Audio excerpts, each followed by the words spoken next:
একটা প্রশ্ন দিয়ে শুরু করি। আপনি কি জানেন, আপনার জীবনের 95% সিদ্ধান্ত আপনি নিজে নেন না? আপনার ভয়, আপনার আত্মবিশ্বাসের অভাব, বারবার একই ভুল করা, চেষ্টা করেও এগোতে না পারা, এসবের পেছনে কাজ করে এমন একটি প্রোগ্রাম যেটা আপনি নিজে লিখেননি, কিন্তু প্রতিদিন অনুসরণ করছেন।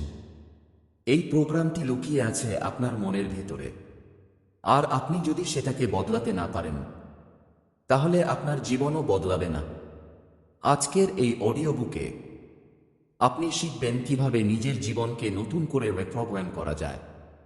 চ্যাপ্টার 1, আপনার জীবন আসলে প্রোগ্রাম করা। এই অধ্যায়ের মূল বক্তব্য খুব পরিষ্কার। আপনার জীবন কাকতালীয় নয়, এটি প্রোগ্রাম করা। ডোমেইন ওয়েলস দেখান যে মানুষ নিজের জীবনকে যেভাবে দেখে, সেটা মূলত তার মনের ভেতরে তৈরি হওয়া একটি মানসিক কাঠামোর ফল। এই কাঠামোই ঠিক করে দেয় আপনি কি বিশ্বাস করবেন, আপনি কি ভয় পাবেন, আপনি কতদূর পর্যন্ত এগোবেন। এটাকেই তিনি বলেন মেটা প্রোগ্রামিং। সচেতন মন সিদ্ধান্ত নেয় না।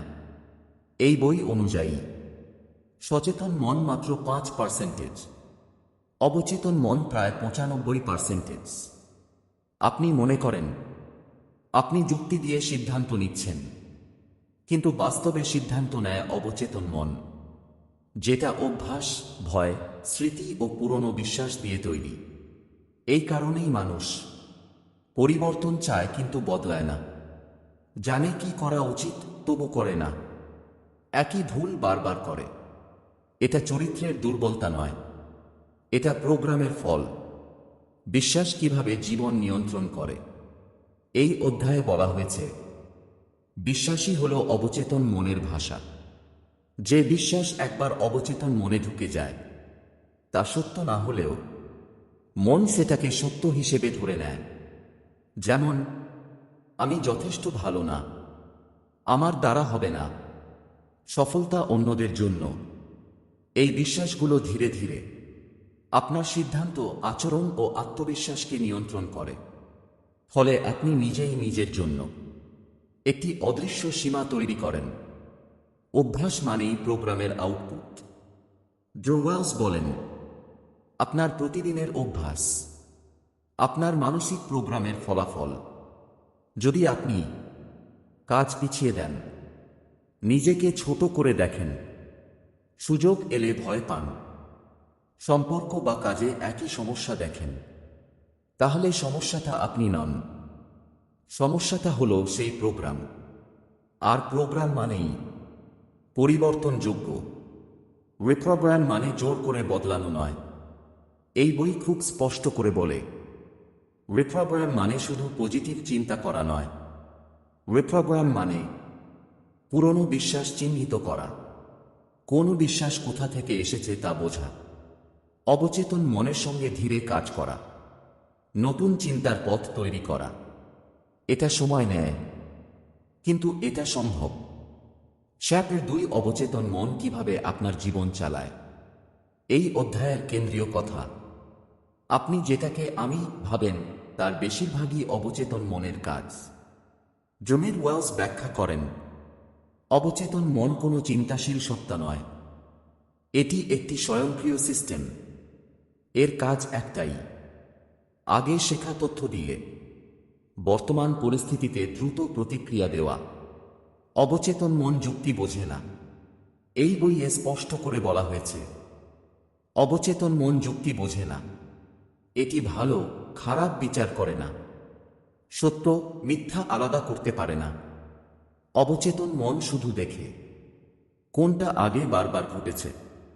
যেটা বারবার ঘটেছে সেটাকেই সে নিয়ম ধরে নেয়। এই কারণেই ছোটবেলায় শোনা কথা বড় হয়েও প্রভাব ফেলে। একবার পাওয়া ভয় সারা জীবন কাজ করে। নেতিবাচক চিন্তা সহজে বদলায় না। অভিজ্ঞতা কিভাবে প্রোগ্রাম তৈরি করে। জো ওয়েলস বলেন, প্রোগ্রাম তৈরি হয় তিনটি প্রধান উৎস থেকে। পুনরাবৃত্ত অভিজ্ঞতা, তীব্র আবেগযুক্ত ঘটনা, বিশ্বাসযোগ্য মানুষের বলা কথা। বিশেষ করে শৈশব ও কৈশোরে মন বেশি গ্রহণশীল থাকে। তখন তৈরি হওয়া প্রোগ্রাম পরবর্তীতে প্রশ্ন ছাড়াই কাজ করে। অবচেতন মন সবসময় নিরাপত্তা চায়। এই অধ্যায়ের একটি গুরুত্বপূর্ণ দিক হল অবচেতন মনের প্রধান লক্ষ্য নিরাপত্তা, উন্নতি নয়। এজন্য পরিচিত কষ্ট নতুন অজানা আনন্দের চেয়ে নিরাপদ মনে হয়। পরিবর্তন মানেই ঝুঁকি, ঝুঁকি মানেই বিপদ। তাই আপনি যখন বদলাতে চান, অবচেতন মন তখন আপনাকে থামাতে চায়। এই থামানো আসে ভয় হিসেবে, সন্দেহ হিসেবে, অলসতা বা বিভ্রান্তি হিসেবে। এটা ব্যর্থতা নয়, এটা সিস্টেমের স্বাভাবিক প্রতিক্রিয়া। কেন আপনি পুরনো অভ্যাসে ফিরে যান? ড্রোওয়ালস এখানে ব্যাখ্যা করেন, শুধু ইচ্ছাশক্তি দিয়ে পরিবর্তন টেকানো যায় না। কারণ ইচ্ছাশক্তি সচেতন মনের, অভ্যাস অবচেতন মনের। যখন এই দুইয়ের মধ্যে দ্বন্দ্ব হয়, অবচেতন মনই জেতে। এই কারণেই ডায়েট শুরু করে থেমে যান, নতুন রুটিন ধরে রাখতে পারেন না, বারবার একই জায়গায় আটকে যান। সমস্যা ইচ্ছার অভাব নয়, সমস্যা অবচেতন প্রোগ্রাম। এই অধ্যায়ের সার কথা, অবচেতন মন আপনার জীবনের প্রধান চালক। এটি যুক্তি নয়, অভ্যাস দিয়ে চলে। নিরাপত্তাকে সে সবার আগে রাখে। পরিবর্তনের বিরুদ্ধে প্রতিরোধ স্বাভাবিক। অবচেতন মন বোঝা মানেই পরিবর্তনের পথ খুলে যাওয়া।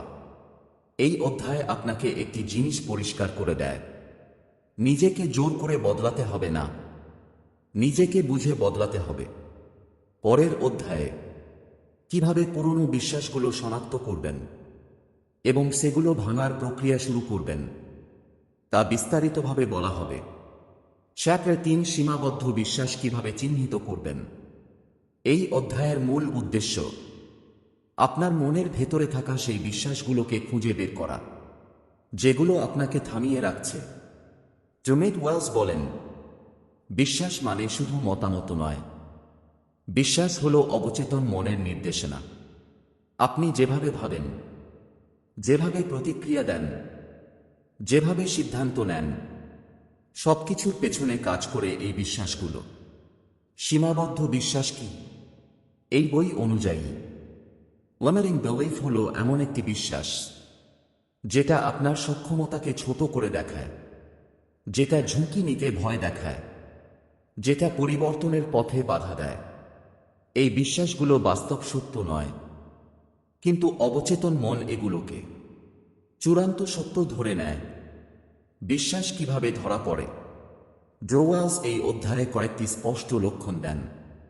যখন আপনি ভাবেন, আমি পারবো না, আমি এমন মানুষ না, এটা আমার জন্য নয়, আমার বয়স, অবস্থা, পরিস্থিতি ঠিক না, এই বাক্যগুলো অনুভূতি নয়, এগুলো প্রোগ্রাম চিন্তা।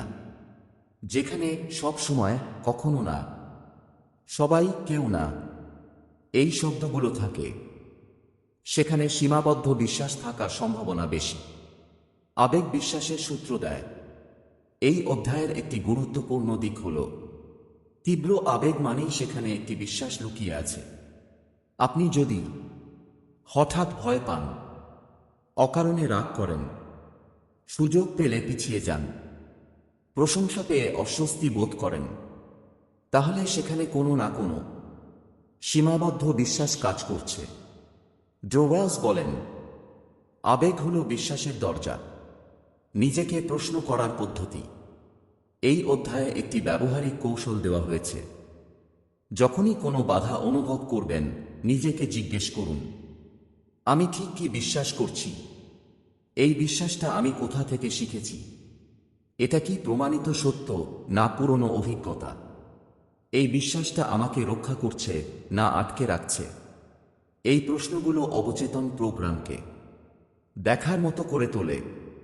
প্রতিরোধ মানেই ভুল পথে যাচ্ছেন না।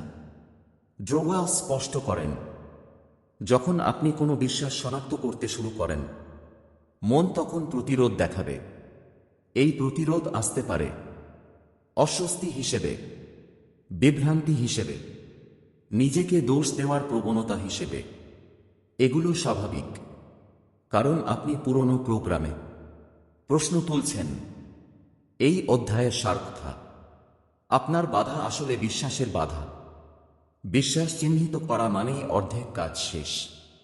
আবেগ বিশ্বাসের ইঙ্গিত দেয়। প্রশ্ন করা হলো রিপ্রোগ্রামের প্রথম ধাপ। প্রতিরোধ মানেই আপনি সঠিক জায়গায় আছেন। এই অধ্যায়ের কাজ আপনাকে বদলানো নয়, আপনাকে সচেতন করা। পরের অধ্যায়ে এই সীমাবদ্ধ বিশ্বাসগুলো কিভাবে ধীরে ধীরে বদলানো যায় সেটা ব্যাখ্যা করা হবে।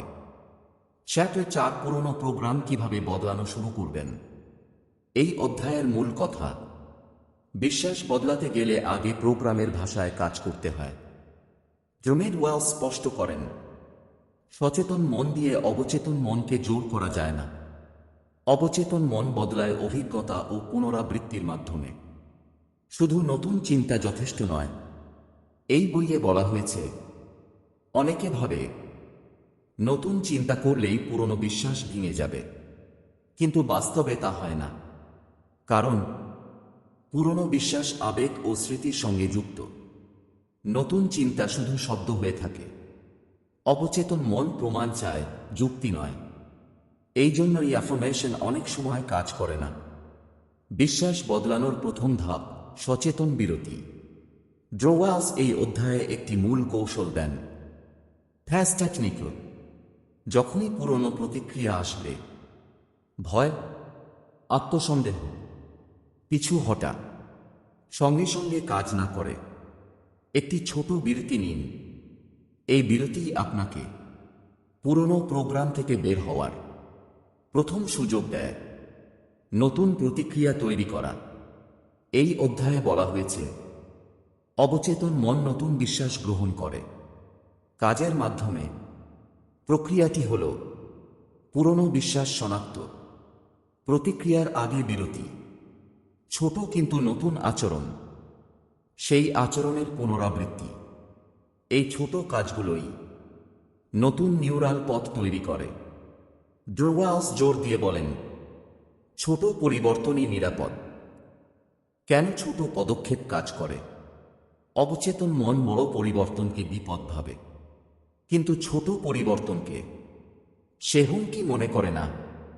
তাই ছোট পদক্ষেপে প্রতিরোধ কম, পুনরাবৃত্তি সহজ, নতুন বিশ্বাস ধীরে শক্ত হয়।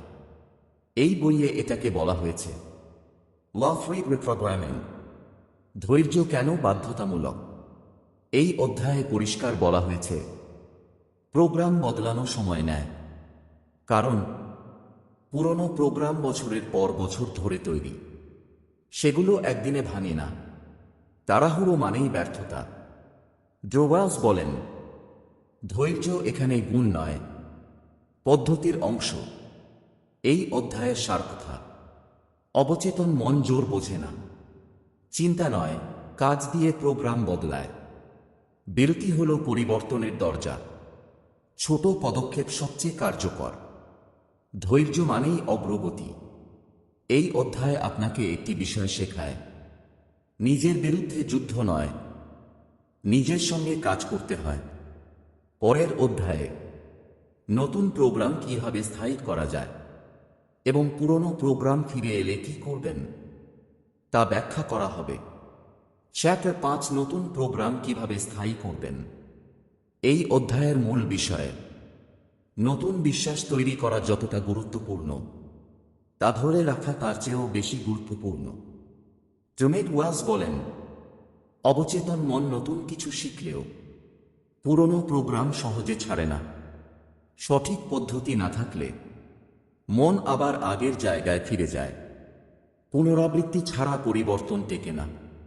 এই বই স্পষ্ট করে বলে, অবচেতন মন শেখে পুনরাবৃত্তির মাধ্যমে।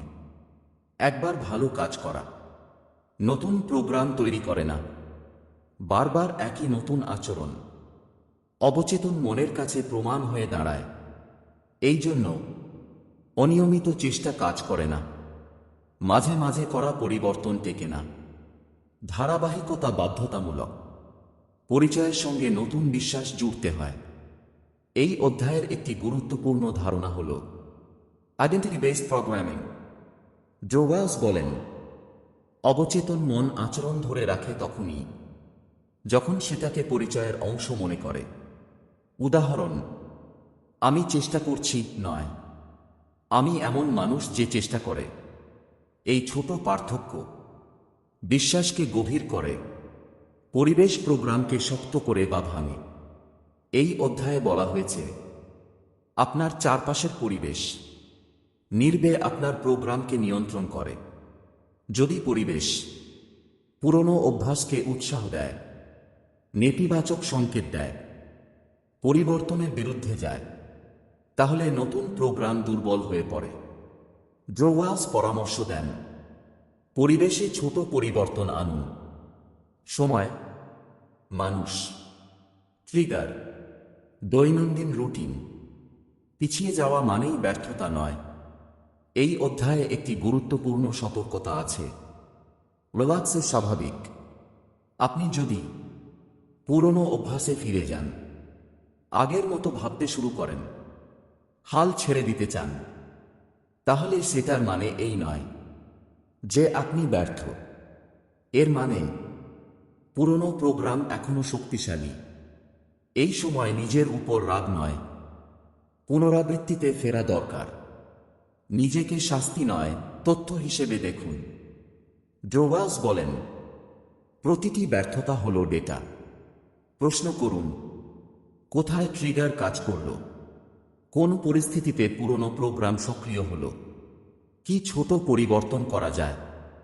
এই দৃষ্টিভঙ্গি নতুন প্রোগ্রামকে টিকিয়ে রাখে। এই অধ্যায়ের সারকথা, পুনরাবৃত্তি ছাড়া পরিবর্তন টেকে না। পরিচয়ের সঙ্গে বিশ্বাস যুক্ত করতে হয়। পরিবেশ প্রোগ্রামকে প্রভাবিত করে। পিছিয়ে যাওয়া স্বাভাবিক। আত্মদয়া মানেই অগ্রগতি। এই অধ্যায় শেখায়, স্থায়ী পরিবর্তন দ্রুত হয় না, কিন্তু সম্ভব হয়। এই অডিও বুকের কথাগুলো যদি আপনাকে নিজের ভেতরের চিন্তাগুলো নতুন করে ভাবতে সাহায্য করে থাকে, তাহলে এখানেই থেমে যাবেন না। নিজের মনকে বোঝা এবং জীবনকে ধীরে ধীরে নতুন করে গড়ার এমন আরও গভীর অডিও বুক পেতে এখনই চ্যানেলটি সাবস্ক্রাইব করুন। আপনার একটি সাবস্ক্রাইব এই চ্যানেলে আরও মানসম্মত, গভীর ও বাস্তবভিত্তিক কন্টেন্ট আনতে অনুপ্রেরণা দেয়। পরবর্তী অডিও বুকে আমরা আরও স্পষ্টভাবে শিখব কিভাবে চিন্তা বদলে জীবনের দিক বদলানো যায়। চ্যানেলের সঙ্গেই থাকুন। ধন্যবাদ শুনে যাওয়ার জন্য।